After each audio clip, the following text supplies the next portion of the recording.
সুজিত মণ্ডলের সঙ্গে। সুজিত, কি জানতে পারছো, কি উদ্দেশ্য ছিল তাদের?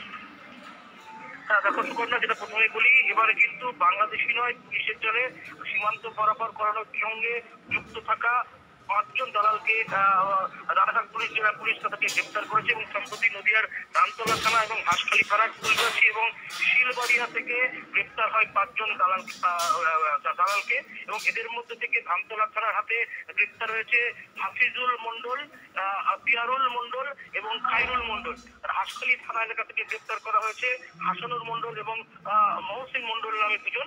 এবং পুলিশ সূত্রে যেটা জানা গিয়েছে, মোটা অর্থের বিনিময়ে আন্তর্জাতিক সীমান্ত পারাপার করতে বাংলাদেশি নাগরিকদের এদেশে কাজ করতো এই ৫ জন এবং তাদেরকে কিন্তু পুলিশ গোপন সূত্রে খবর পায় এবং সম্প্রতি বেশ কয়েকজন বাংলাদেশিদের গ্রেপ্তারের পর তাদের সূত্র ধরেই কিন্তু এদের সূত্রে উঠে আসে এবং এই ৫ জনকে দুটো থানা এলাকা থেকে গ্রেপ্তার করা হয়েছে এবং আজ তাদের রানাঘাট মহকুমা আদালতে তোলা হয়।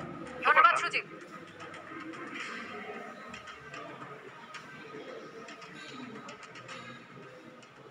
ওপার বাংলার সঙ্গে যারা ওদিকে টাউট বসে আছে তাদের সঙ্গে যোগাযোগ করে এই সমস্ত কাজগুলো তারা করে থাকে। বাংলাদেশিদের এই ভারতবর্ষে পাচার করে বা এদেরকে ঢুকিয়ে দেওয়া হয়।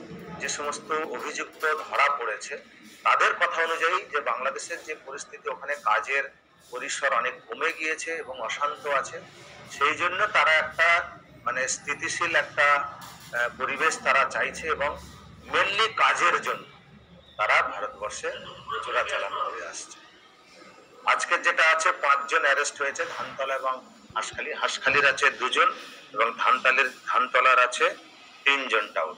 কালনায় ডাকাতি করে পালানোর সময় ডাকাতদের বাইক ধাওয়া করায় মগরায় পুলিশের গাড়ি লক্ষ্য করে বোমাবাজি, ভেঙে গেল পুলিশের গাড়ির কাঁচ। ডাকাতদের বাইক তাড়া করে